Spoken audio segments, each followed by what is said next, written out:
Institute. New from ESCO Institute. Introducing the EPA Section 608 Interactive Online Course. Version 2.0. The HVACR Industry's Best 608 Certification Preparatory Course just got even better. Full of engaging content that comes to life as you're learning.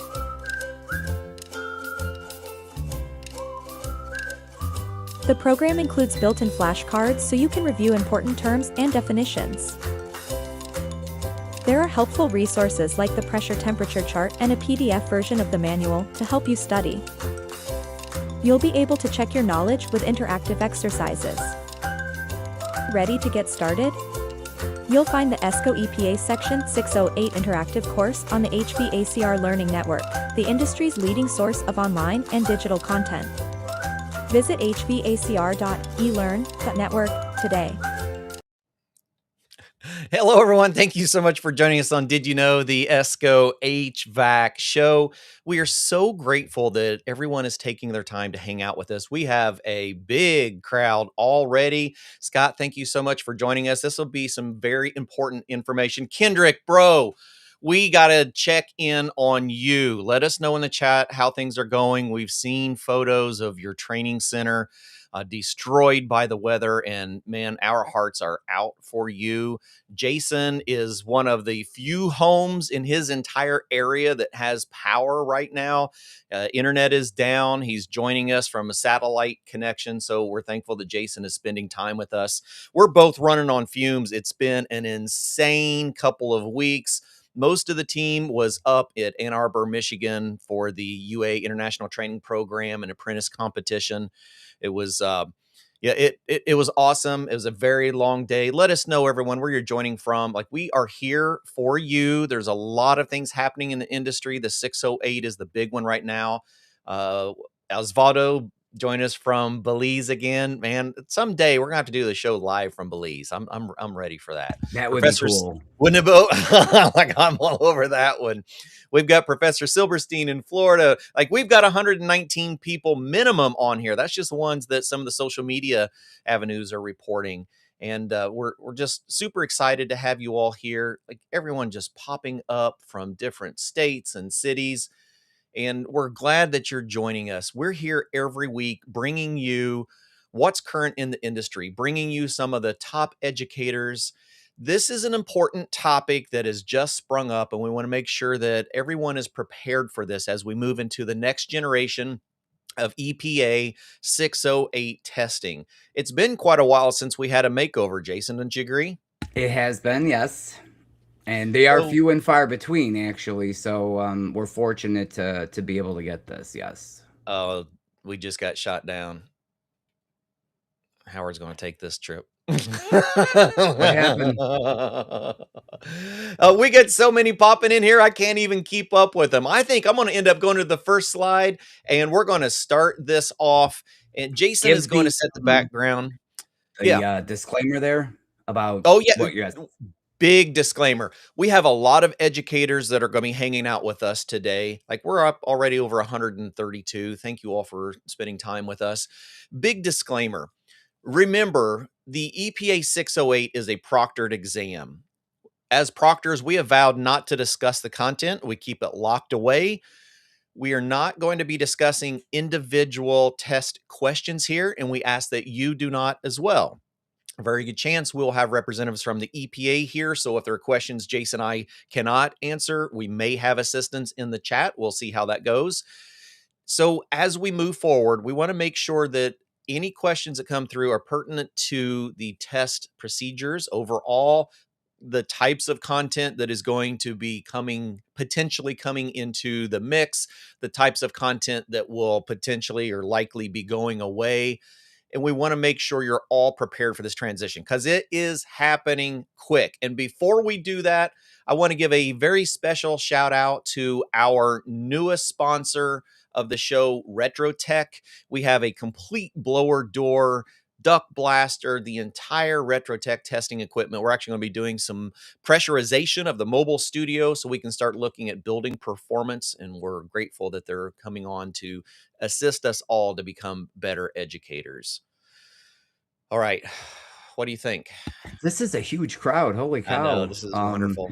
So before we get into this, listen, if you have questions, please post them. A lot of what we're doing today is to try and get input from you and answer the questions that you have surrounding the exam in any way. So please communicate in the chat if you do have questions that you need or want answered. Yeah, because we have a lot of topics already prepped, ones that Jason put together, felt will be the most important ones for today. But we know that you could have others, and we are here for you. You know, the ESCO Institute in HVAC Excellence is here to support your training needs, whether you are a contractor, whether you're a technician, you're a distributor, you're a manufacturer, you're a secondary, post-secondary school. We are all here to go through these changes and be as prepared as possible. So, Jason, let's go ahead and start out with some of the fundamental history of the EPA 608, and it'll help us have a better understanding of where we're going when we know where we came from. So the original exam was released all the way back in 1992, and it wasn't revised until 2018. So here we are 8 years later. There's going to be another revision. It will come out this month sometime, August 2026. And the current exam that we are using now will be phased out January 1, 2027. There is no requirement for recertification or retesting. If you currently hold a 608, you don't have to retake it. You don't have to recertify. So how do these revisions happen? Right. Well, the revision is done by EPA with participation from the different certifying organizations. So all of the organizations that are approved to give this test get an email saying, hey, we're going to get together online. Let's discuss this. Anybody that wants to help, everyone can join in, and we're going to do this together. Once the test revision is finished, so to speak, there is pilot testing that is done to make sure that the questions are okay, that the answer, everything is proper with the exam. And after reviewing the data from the pilot testing, they then release the finalized test bank. So for this new revision, we've gone through the revision and the pilot testing already. So we're 2 out of the 3 steps into this. The last part of it is going to be EPA releasing the new question bank. And that's the big one because it was on very short notice. We were all up at the UA competition and training, and Jason got the notification, hey, we have to hop on a call with EPA. We're going to discuss this. And oh, by the way, the new test bank is going to be released in a week or 2 at the latest, which puts that into next week. Right. Very soon. Very, very soon. And it's really important to understand as well. Great point, Howard. You know, we all as proctors need to sometimes refresh ourselves on things that we signed up for, sometimes decades ago, right? This is a closed book exam mandated by Congress and the President of the United States, right? This is something that we take very serious. We'll have people all the time go, oh, it's another training and it's not enforced. That's kind of baloney. It is required. It's mandated by Congress, and it is enforced very often in the commercial atmosphere. Residential, not as much, because we've got tens of thousands or hundreds of thousands of technicians. But we do see incidences where we have EPA investigations. I actually had a direct phone call with my local agency about a month ago on one that we had found in social media that needed to be covered. So it does happen, and it's important that we understand, the reasons behind all of these regulations. We're not doing this, or EPA is not doing this just to do it, right? That's right. The reason we're choosing this time and in this place for this revision is all of the changes that our industry has been going through, right? So we want to make sure that that entry-level exam, the the gate that everyone has to pass through in order to get in here and buy refrigerant service refrigerant systems is current and reflects what technicians are going to see in the field today. Right. And sadly, we still have institutions that will submit tests from material that is not even current from today, let alone the next test bank that is going to be out. Leanna de la Garza, this is exactly why we want to have these conversations. And thank you, Renee, for hopping in there and helping explain some of that. So we will be able to use the current ones through the end of the year. But January 1st of 2027, all of the material that you currently have will be non-existent, and we will be moving into the new curriculum. So as we stage this over the next few weeks and the next few months, we will be sending you regular updates as to what content is ready, because there's going to be programs out there that haven't even began thinking about this transition. And ESCO's been hard at work for months, also assisting the EPA with what we thought would be adequate questions to add as well as to remove. So Jason has been incredibly active on this. So let's look at some of these things, Jason. We kind of talked about, the certifying organizations, pilot testing. Let's talk a little bit about the test itself, so everyone is completely familiar with where the different categories are and what things could change in each one and will change. So this is the same test that, again, the same format Right. that was initially released back in 92. There's 4 sections: the core, type 1, type 2, type 3. And in order to get some sort of a certification, you have to pass the core and something, right? Right. If you want a universal, you have to pass core and all 3 types. So this is, again, the format is going to stay the same with this revision as well. It's still going to be 4 sections, and you still have to pass all 4 sections to get that universal. And if you, let's say you pass core and type 3, you will get a type 3 certification. If you pass core and type 2, you'll get a type 2 certification. So in order to get that coveted universal certification that everyone talks about, you have to pass core and all 3 types. That is going to stay the same with this revision. It hasn't changed. Okay. That was one of the questions that I heard a lot from the industry is, will we have a type 4 that covers A2L refrigerants? Because you got to remember, the EPA 608 came out of the Clean Air Act. It was very much focused on chlorinated refrigerants and how they affected the ozone layer of our atmosphere. We had, through the AIM Act, the EPA was given the authority to determine if there was going to be a separate training and certification required for the safe handling of flammable refrigerants. Completely different thing.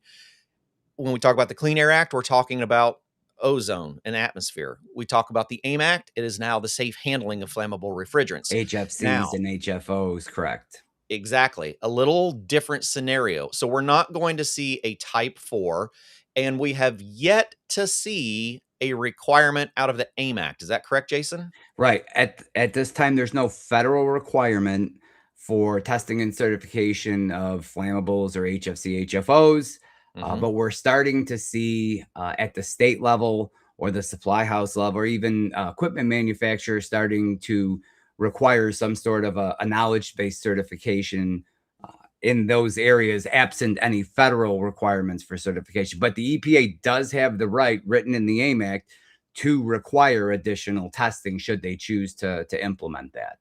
Absolutely. This is such a good comment, and it's a big part of the reasoning behind the requirement for the safe handling of refrigerants. Did you know that only 3 to 6% of all of the refrigerant annually actually makes it back to reclamation? Jason, think about that. Yes, that's Like, on 3%. a yeah, Yes. so 95 plus percent of refrigerant does not make it back. When we think about these refrigerant transitions, we hear so many what if scenarios. Oh, what if the patent's running out? What if it's time for something new? It truly comes down to, we have made these changes to the EPA 608, and the changes in refrigerants, especially the phase down of particular ones like HCFCs and now HFCs, because unfortunately, as an industry, we have mishandled them. Yeah, they're not making it back. Exactly. So Okay. there is a push to increase that 3%, and we're going to need it moving forward to bridge the gap for the phase down. So in order to meet the service needs of legacy systems, we're going to have reclaimed refrigerant be a big part of that part of the equation, and we have to boost those. Those are rookie numbers. We have to boost those numbers.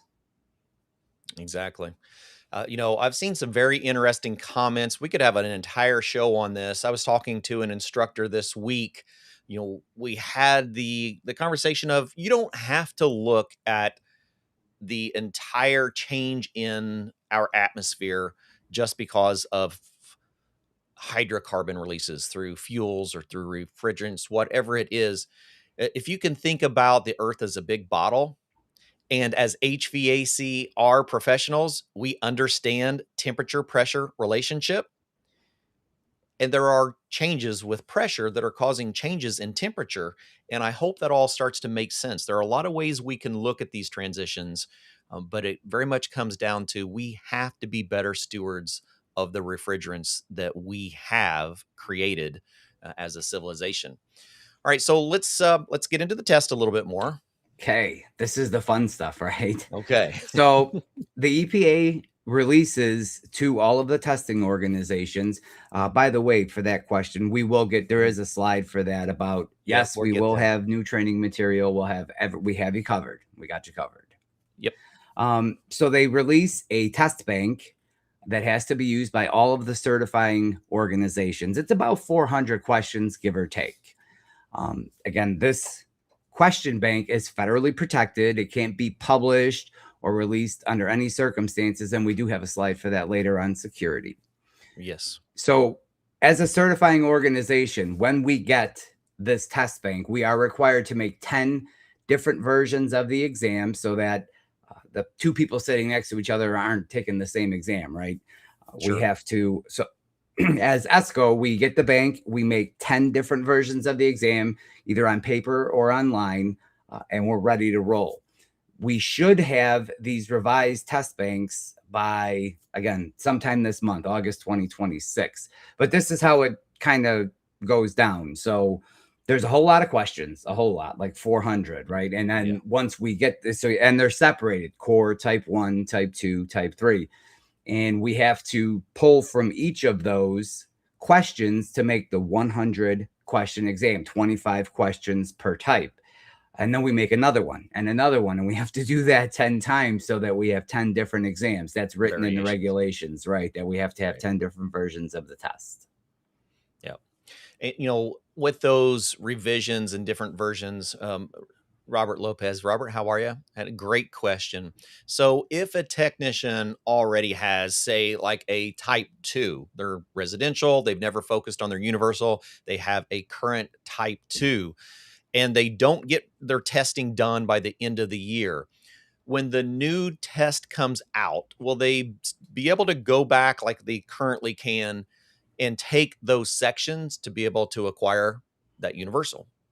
The answer is yes.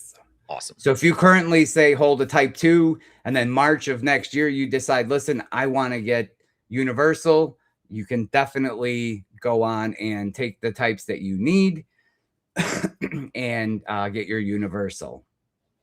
Yep. It won't be the old exam that you're taking, though. It'll be the new exam. Right.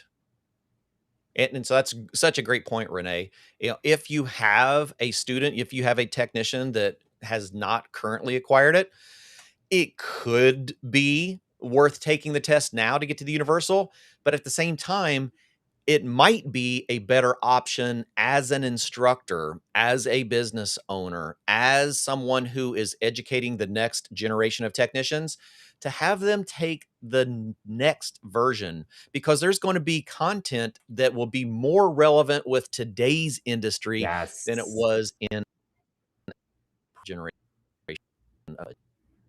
So for a time here, between the time the new test comes out and the end of the year, there are going to be 2 different versions of the exam, and you can choose which one you want to take, the revised exam or the current exam. And then when January 1, 2027 hits, that old exam goes away and all you have left is the new revised exam. So for, again, the next few months, there may be a little confusion.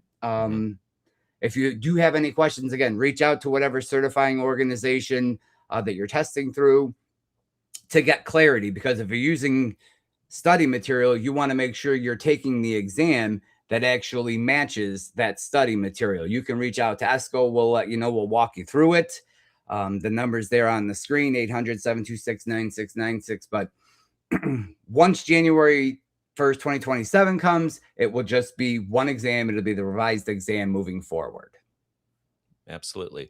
And we have a ton of resources that we are updating on the website, which I have in the back. I'll share here in just a little while. And for all of you that are joining us that are ESCO certified proctors, when you go to the Proctor login, you'll have an entire resource section. Howard just shared with me today. The whole team has been working very diligently on getting that updated. So this will be a step one of preparing for the new assets that you will be using in the classroom. And that Proctor portal will be a very, very good resource for things as they change. We come out with a new PowerPoint presentation, you're going to see it there. You're going to get emails. You're going to get all of the normal things that you would receive from Howard ESCO. will call you. Howard will call you, probably personally. Yes. I can probably say most of you listening right now will probably get a phone call from Howard. Say hi for me. All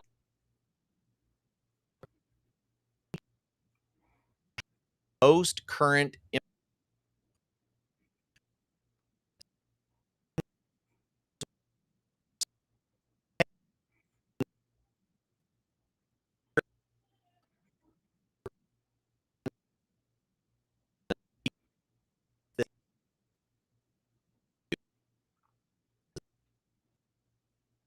Yes. okay. Well, yes. Oh, there's some stuff here. Yeah.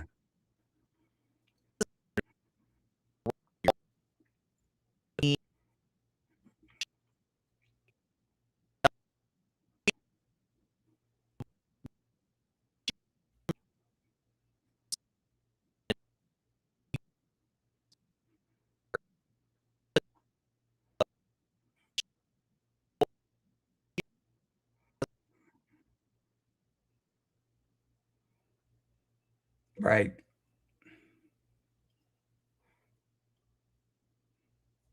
All right. Looks like Clifton's freezing up a little bit. I'm going to keep talking as long as you can hear me. Can you hear me, Jason? Yes, you can hear me. Okay, good. out, I've seen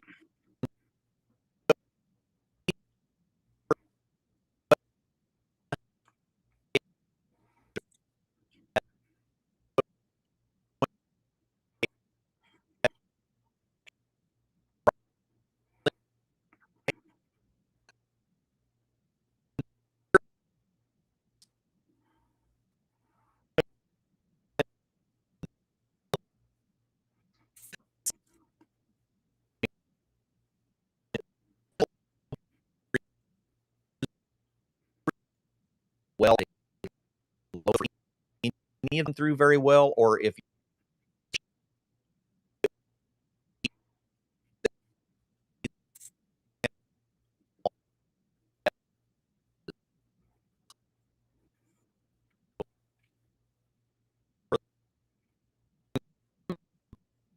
uh,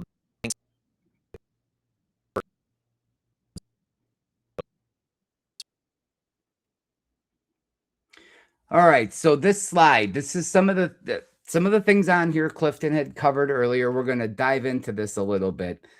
So for 608, when we say 608, this is the Section 608 of the Federal Clean Air Act.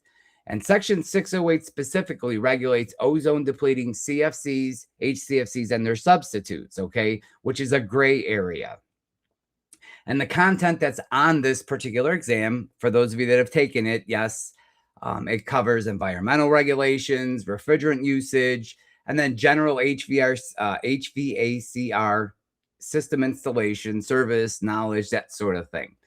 I want to point out that stuff from the AIM Act, specifically regulatory stuff from the AIM Act, will not be on the Section 608 exam.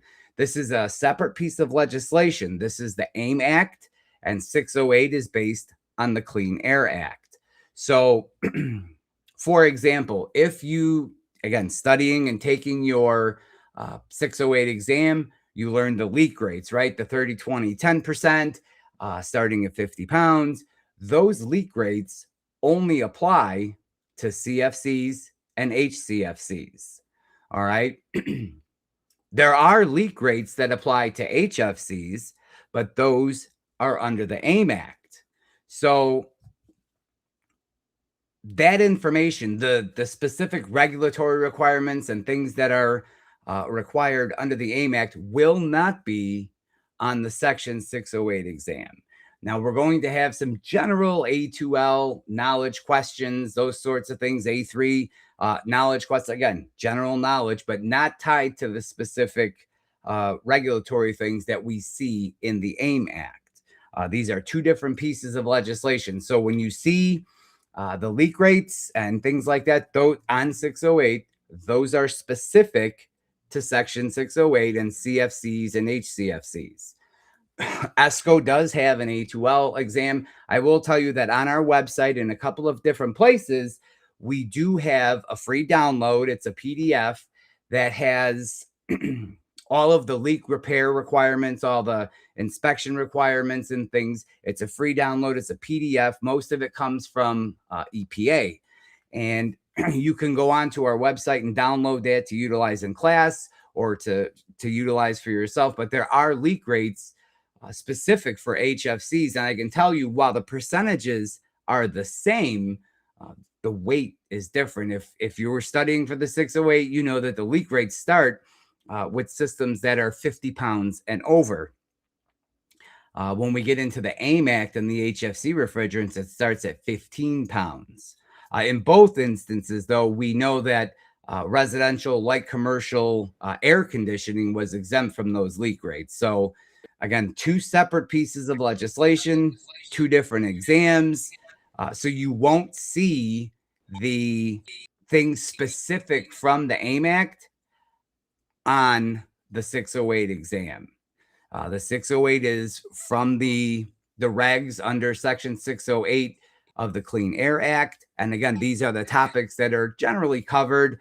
For those of us that have taken the exam, seen the exam, you get the idea. It's a introductory exam into the regs and things from the Clean Air Act.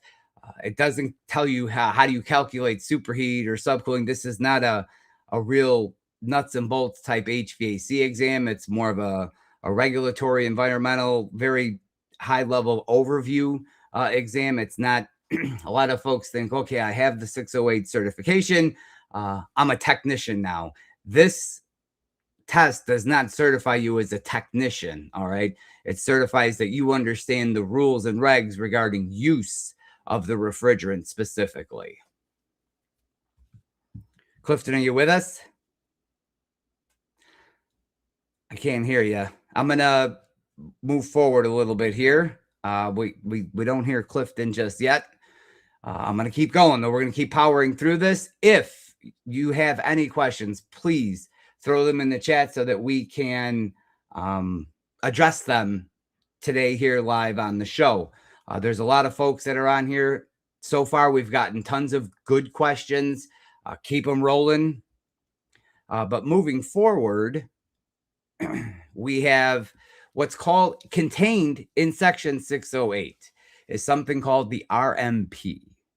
The RMP is the Refrigerant Management Program. And this is what a lot of the questions on the Section 608 exam are based on. It contains the sales restrictions, the certification requirement, the ban, yes, the 11th commandment right there, thou shalt not vent, recovery requirements, leak repair and monitoring, record. This is a big one, record keeping requirements.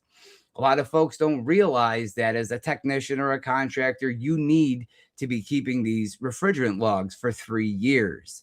Now, shout out to FM Hero here, because for record keeping requirements, yes, for reporting, they make it very, very, very easy. I know we all remember those green refrigerant log books that we used to write down in. They're getting really, really hard to come by these days because people just don't like printed books anymore. Everything is gone the way of digital, right? I'm called Fred Flintstone quite often because I prefer a paper, right? Ink and paper with a cover, and I can look at it and hold it. It's not a digital device, but FM Hero has done a great job here on the record keeping and reporting requirements for refrigerants. If you haven't checked those out, you really should check them out. But the RMP contains all of the things that, like the 10 commandments, if you will, of refrigeration, right? All the things we can and can't do. I will say this: while the 608 contains it and regulates mostly CFCs and HCFCs, chlorinated refrigerants, deals with ozone depletion, these RMP, the requirements of the refrigerant management program, specifically the certification requirement, the venting ban, and the sales restriction, still apply to HFCs and HFOs. So while the leak rates in 608 don't apply to HFCs and HFOs, these three things in particular, we have to recover, we can't vent it, you still need a certification to buy them, and there is still a sales restriction on those to only folks that have a 608 requirement. So there's a question. Sorry, I'm talking really fast because I'm really excited. This is me. This is what I get into, right? I'm trying to keep myself a little calm here, but y'all are getting me excited. I like this. So it says, who enforces the record keeping? So on a commercial side, this is an easy one. All of the different commercial accounts have to do reporting, and again, sitting behind a desk. It's very easy to see what reports are coming in and which ones aren't. That is low-hanging fruit that the EPA can address. As far as the 3-year requirement for record keeping for technicians and contractors, I can't say who's enforcing it. If you're audited by the EPA, which has happened to a number of contractors, a number of companies, and you don't have the records, now you have a situation, right? You're going to have a bad time of it. So it's better to do it and not need it than to need it and not have it. So Renee did post, and you saw there the download for the HFC leak rates and requirements. Again, it's on our website. But again, for the HFCs and the HFOs, there's 3 parts here of the RMP that actually apply to the current lineup of refrigerants, the HFCs and the HFOs. And again, that's the certification requirement, the ban on venting must recover, and then the sales restrictions. So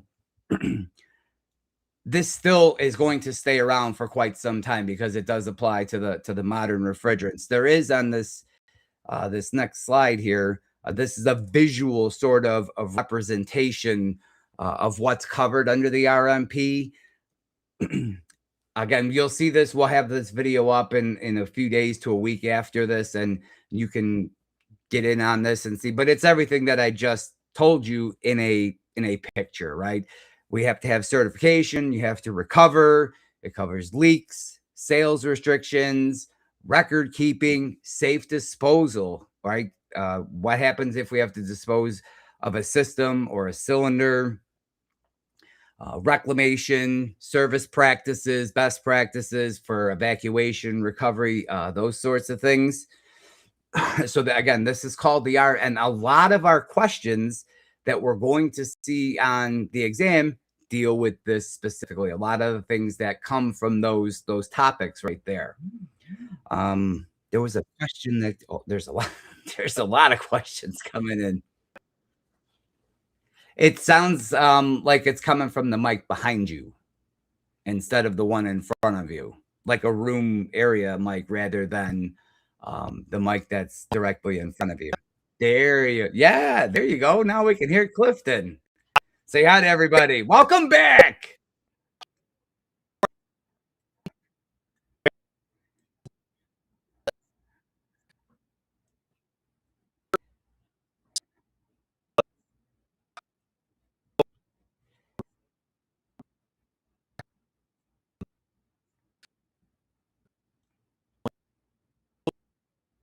Thank God, because I was getting a little tired there. I got a little bit into it, and I was starting to get too much. I think it was too much.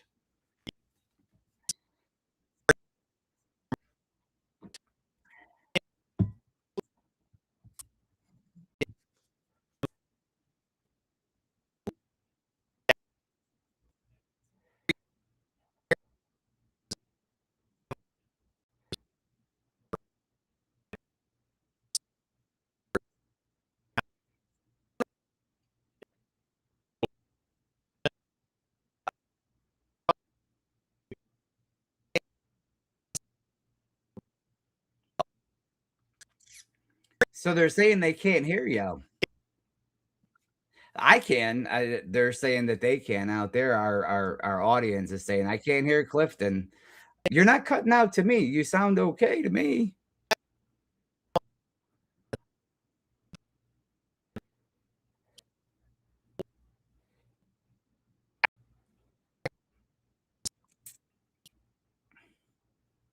All right, I'm gonna keep talking. Yeah, I will keep on rolling. I do want to go back to this slide again to talk about this RMP a little bit. And again, please put your questions in the chat so that I can address them as we come up. Again, a lot of the test questions on this current exam are based on a lot of these things, right? The sales restriction, all of these topics. These are things that when you go to a supply house and you try to buy refrigerant, and they're going to ask you, do you have your certification? They're going to take a copy of it and keep it on file, those sorts of things. These are the requirements that put that kind of thing in place. So we have an exam. It was updated in 2018.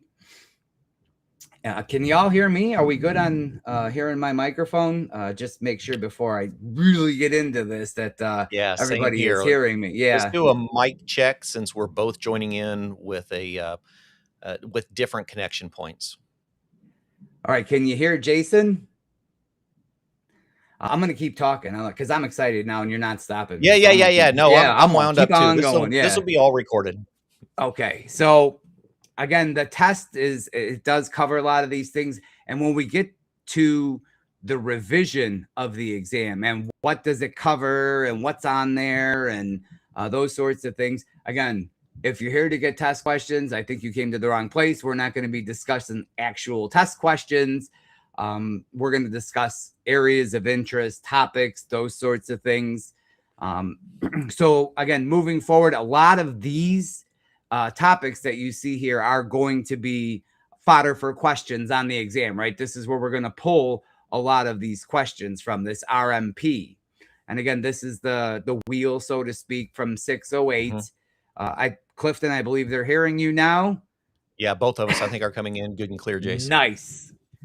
So what should I expect from this new exam? And it took some time to do all of this. Again, this is a process that started a year ago. So yeah, actually we started this process in August of last year. Yes. Yeah. And we're getting ready to now release it in August of this year. So what can you anticipate for this new exam? I can tell you this. The outdated questions have been removed from the exam. Questions on things that either no longer exist, are no longer common, old type stuff that when you look at it, you're like, man, I've only ever seen a picture of that. Like passive recovery with a bag? Yeah, things, or a charging cylinder. Yeah. I still have my charging cylinder. But most I might still have our 12 in it, but I have one. As a show and tell piece, right? It's not a functional piece of equipment in the field anymore. Yeah. So Adam put some good stats right there. Oh, he always does. He is so sharp and on it. I don't know how I don't know if he's like Googling really fast or if he's like a Howard. In his head. He just retains this information. Yeah. We have to look it up there. Yeah. Good on you, Adam, for bringing the stats for the violations, like where they lie throughout the industry. But yes, it is a continuing issue that we're not getting this refrigerant back. So I was actually teaching a class in Ann Arbor, Michigan last. So we were talking about that 3%. Like we're year over year, what goes out over the year, only 3% of it makes it back. And so one of the guys that commented, he's like, so the reclaimers really don't have a whole lot to do. They're just kind of just sitting there watching Netflix or something, right? Because there's not a lot. We're not getting them enough refrigerant to keep them busy enough to really keep them busy. So we're going to have to boost those numbers. Yeah. Getting to the revision here. So as I mentioned, we're going to have been removed a lot of the outdated questions from the exam. Things on he has a spreadsheet. Outdated questions from the exam on, again, refrigerants no longer in use, systems no longer in use, tools and equipment no longer in use. Those questions have been addressed and removed. There are a whole bunch of questions that have been revised. The wording has been changed around to be a bit more user-friendly, so to speak, right? This has been described quite a few times as what we would call a quality of life update for the exam. Oh, that's a good way so to put it. Yes, the readability is a lot better. The clarity is there on a lot of the questions. Some of the questions were revised again to reflect the current. So questions that might have asked, you're working on an R22 system, all right, those are kind of outdated. So it might now say you're working on an R32 system, or you're working on an R454B system. So the refrigerants and the systems have been updated, again, to reflect the current refrigerants and technology that folks are going to see when they come face to face with this equipment. So we did get rid of the old questions. We revised a lot of the existing questions. Anthony Nash, bro. Love it. We've got the industry on today, my friend. He said they're not watching Netflix. They actually are doing some work and getting things done. Murph, that's another good one. Yeah, belt drive systems, not a lot of those. We are going to, now here's the thing, we're going to see new questions that have been added to the exam.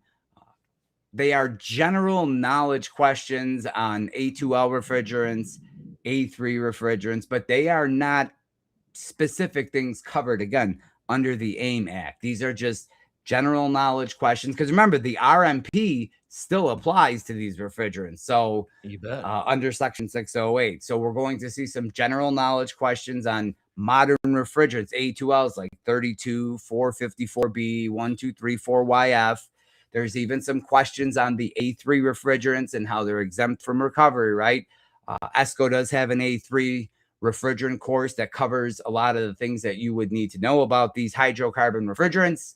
And one of the things, if you look through the book, or there's a lot of books and training out there, but one of the things to be aware of is at the moment, most of these hydrocarbon refrigerants are exempt from recovery, right? And the sales restriction and things like that. So A3 refrigerants are kind of outside, but again, their use industry-wide, kind of small at the moment, but it is going to grow. It's been growing for quite some time, and we're going to see a lot more of it.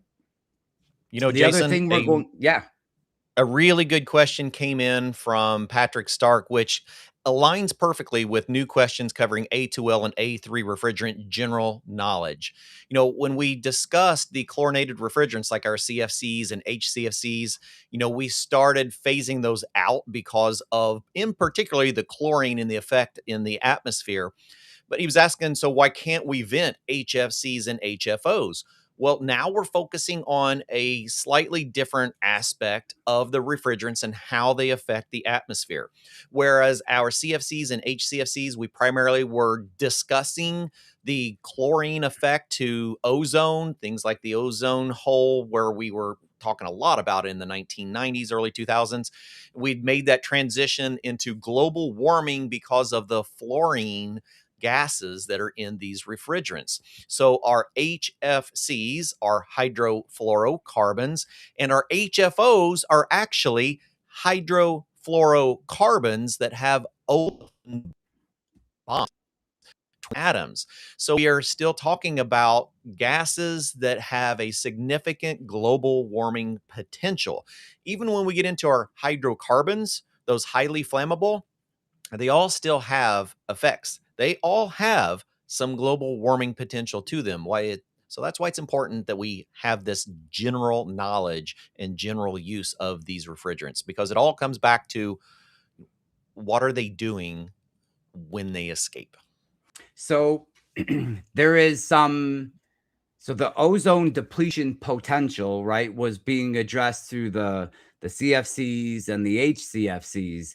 And in the AIM Act, and specifically with HFCs, HFOs, we are addressing a different potential, right? We call it GWP.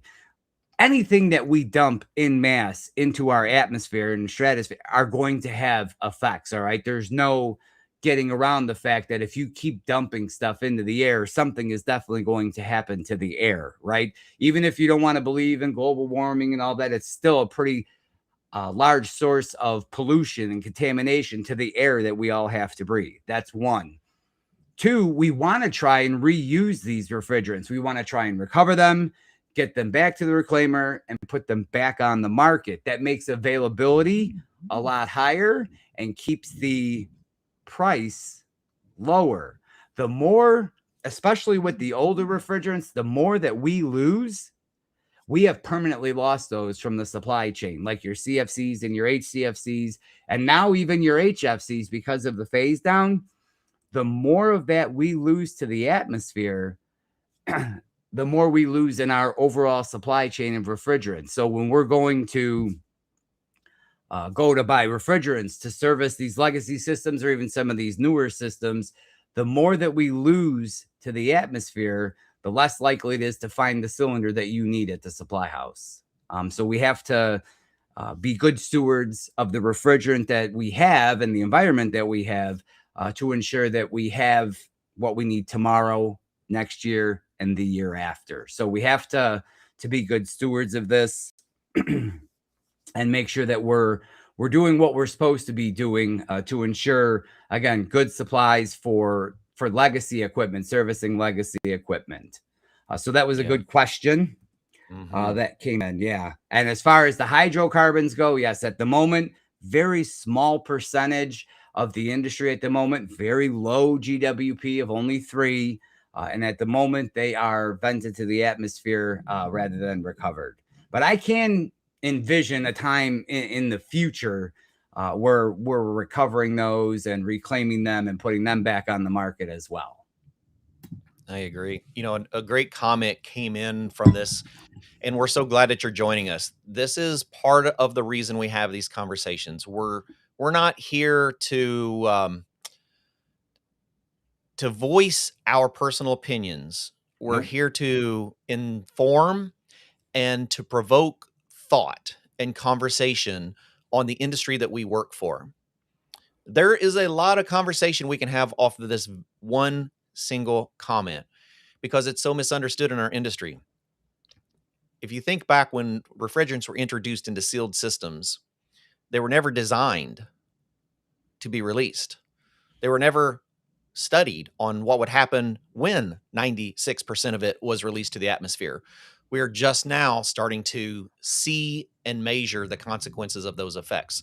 So as an industry, we have to be aware it is our responsibility to be these stewards we keep talking about, because we don't even know all of the consequences that are potential with bad practices like we have unfortunately been doing for a very long time.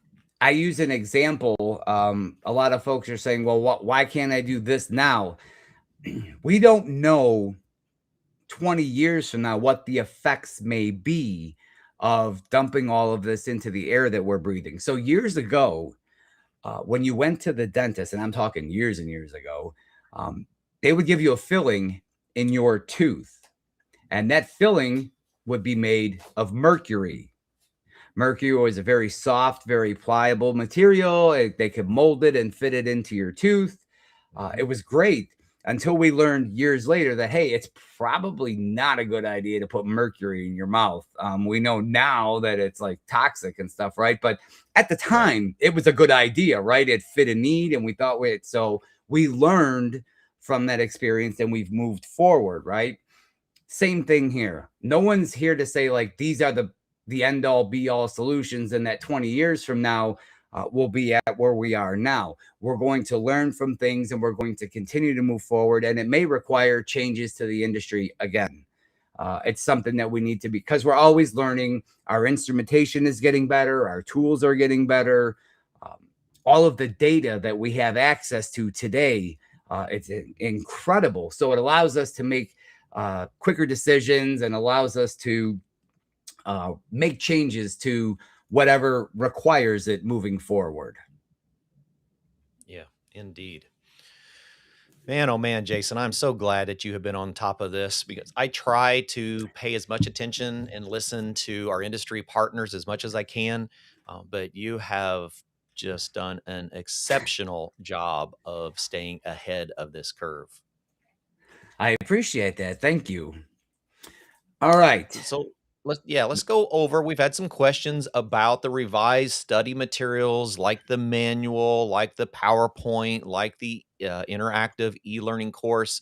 Let's kind of brief on that. Renee has been doing a very diligent job of answering these questions throughout the chat, and so we'll share a little bit more of this with you here. So there's a couple of different things here to address. When the new exam test banks drop, we will, again, not all at once. It's not going to be an email, but like, here's everything, right? It's going to take some time to roll these things out. We will have a study guide, just like the study guide you have now. We will have PowerPoints. We will have an e-learning course. We will have a lot of different ways to help you prepare for the exam. Having said that, a lot of folks like to use the free videos that you see on YouTube, and some of them have millions of views. Very good instructional, instructor-led review for the 608 exam. There's some free downloadable things on the internet. Again, you don't have to use the ESCO material. There's a lot of material you can use. I would prefer if you use the ESCO, but you don't have to, right? There's a lot of different stuff. No shame in promoting content from minds like Jason Obrzut.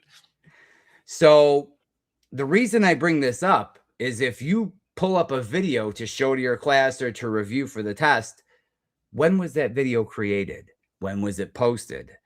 It may be for a previous version of the exam. Yeah. Good. So it may be for a previous version of the exam. And if you're using that as your test prep, when you take this newer exam, you're not going to perform so well. You're like, man, there was stuff on there I never even saw. And so if you are utilizing material from some other source, whether it be YouTube or Reddit or whatever, wherever you find your free online review material, just be sure that it is the right material for the test that you are taking. This revision that's coming out this August will be the third version of the test bank. So there's going to be multiple generations of review material out there. You have to make sure that you do have, again, for the exam that you're taking, the latest review material for the newest exam. And again, for that period, for the rest of this year, for those few months, there's two different exams that you could be taking. So it's going to be of the utmost importance that you know which version you're taking, so you know which review material to use to study. So ESCO will, once we receive this test bank, which is coming soon, right in the next week or so, we will begin to finish up and release the study guide for that exam, the PowerPoints for reviewing for that exam, and then an e-learning course. We don't have it yet because we don't have the test bank yet. The test bank is coming within the next week or so. Once we get it, again, we can confirm all of the material that is in our study material and get it out to all of you listeners out there, right? You will get an email. It will be a different version. Instead of being version 9, it'll be version 10 or something like that. When you log into your Proctor resource area, you will see the updated exam. When you go to purchase exams, if you're using digital exams, you will see the difference between the exams, old and new. But if you do have questions, we really want you to call somebody, email somebody, so that we don't get this messed up. So we're not using the old book with the new test or the new book with the old test, right? We want to match everything up. So far, so good. I mean, we're moving here. Yeah. Lots of great questions. One that came in, and Renee is already on it. Yes. There is a practice that is still very much relevant in our industry using Scantron test exams. I was using them when I was still at the distributor level. At the end of that, I had transferred over to doing digital testing, and I would never step back again. So I encourage all of you, if you have the ability to go to online testing and do digital testing, it is a significant improvement, and it verifies that you're using current material. It'd be very easy to have a outdated test book and be working with a test that could have been from a different generation. So at the end of this year, if you are still using Scantron, if you're using any of the existing material, we will be discussing how to exchange the material so that you have the updated content of any asset that you're working with. So a good question came up. Will they be the same Scantrons? Yes, they will. You'll have a revised test booklet. If you're still using print exams, I understand there's a lot of material out there. There's a lot of places where we don't get internet, right? We can't have 22 students or contractors or whoever, technicians, log on and test at the same time. So they use paper exams. There will be a new test booklet. The Scantron sheet that we use as an answer sheet, still the same Scantron sheet. So again, that's part of what, when you say, how are things coming out? When are they coming out? They're going to come out as soon as we get the new test bank, which again should be in a week or so. We will start putting you'll have an online version, you'll have the print version, the study guide, PowerPoints, e-learning. We are hard at work behind the scenes here as a team to put all of this together, to get it out in a timely manner and allow your program to make the changeover from the exam we're currently using to the new exam that we have to have in place by January 1, 2027. Absolutely. There's one other thing we got to discuss, and it's this last slide here. Let's do that. And that's test security. This is a big issue, and it's very, very close to my heart because I did do a lot of work on this new exam, and I wanted to stay the exam for quite some time. The Universal 608, as you mentioned numerous times, is a closed book exam, has to be proctored. No review materials or electronic devices, none of that stuff can be used on this exam. All right, these are federally protected question banks. We have to keep these questions, the integrity of this exam and the integrity of these questions, we have to keep it viable, right? In the past, we've seen questions, actual test questions pop up on other sites. I don't want to name the sites at the moment, but we've seen them pop up on websites or in review material. That's illegal. The exam questions cannot be used in any review material or published in any way.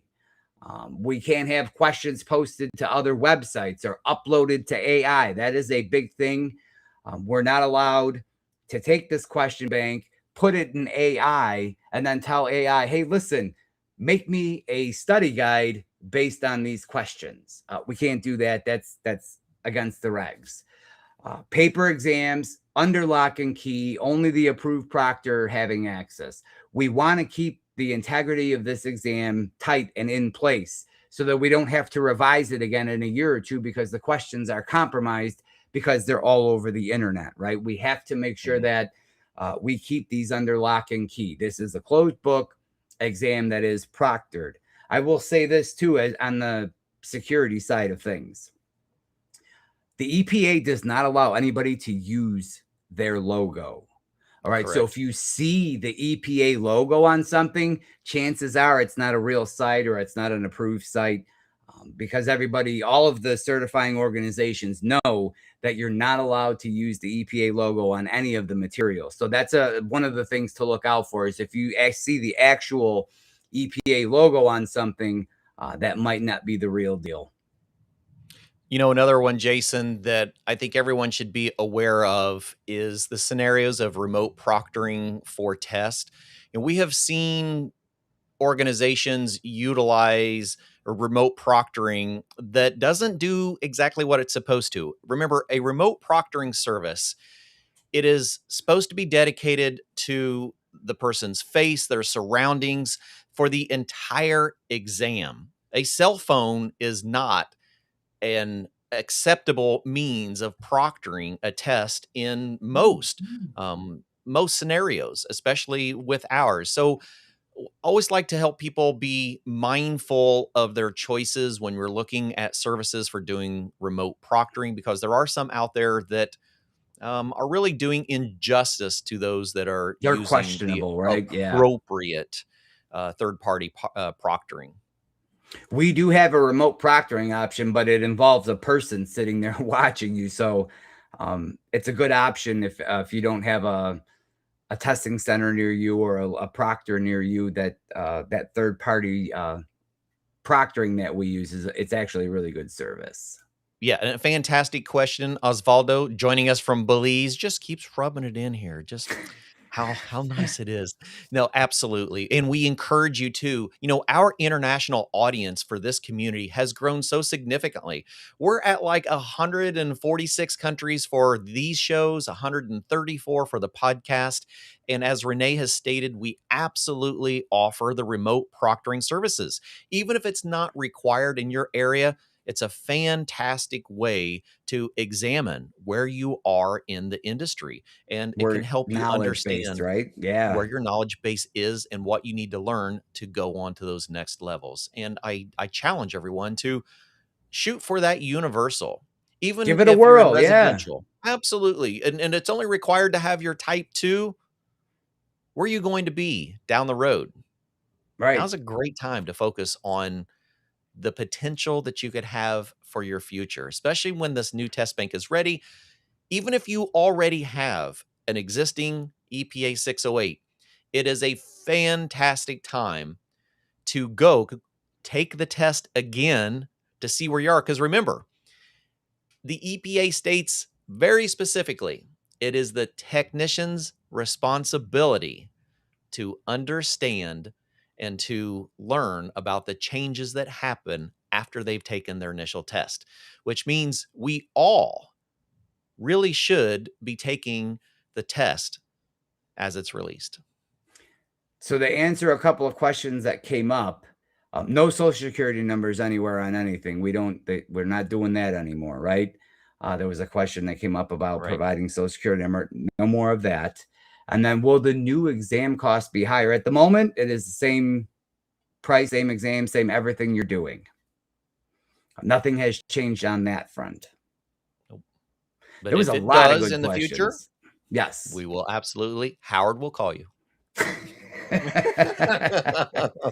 So if you're out here listening and participating today, and you do get a call from ESCO or an email from ESCO, please answer that call or check that email, because it's probably going to be regarding this new 608, this prep material or the exam, or if you're participating in the conference, it may have something to do with our upcoming conference in March.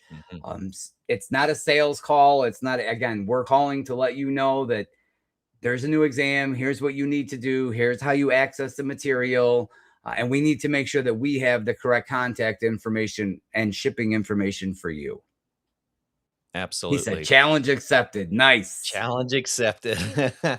And speaking of the conference, I'm sure we're going to be covering a lot of this material and ways to deliver this content in the classroom at our National HVACR Education Conference. We encourage all of you to join us there. It's going to be an exciting time this year. And we're so glad that you spent time learning about these changes in the industry. Don't hesitate to reach out to us. Hop into your Proctor portal, make sure all of your contact information is current. If you have any questions, let us know. We are here to serve you, and we thank you all for spending your time with us. Jason, anything else we need to cover before we hop out of here? I think we got it. I did too. Thank you so much for spending time with us. I know it's a lot going on up there. I know you've had very little sleep for the last few days, and you never fail to put on an amazing performance. Well, we had a great audience today with a lot of audience participation, and that makes the show go really smooth. It does. And it makes it a lot of fun for us. Yes. So thank you all once again. Have a wonderful night, and we will see you all again next week on Did You Know, the ESCO HVAC show. Bye, everybody.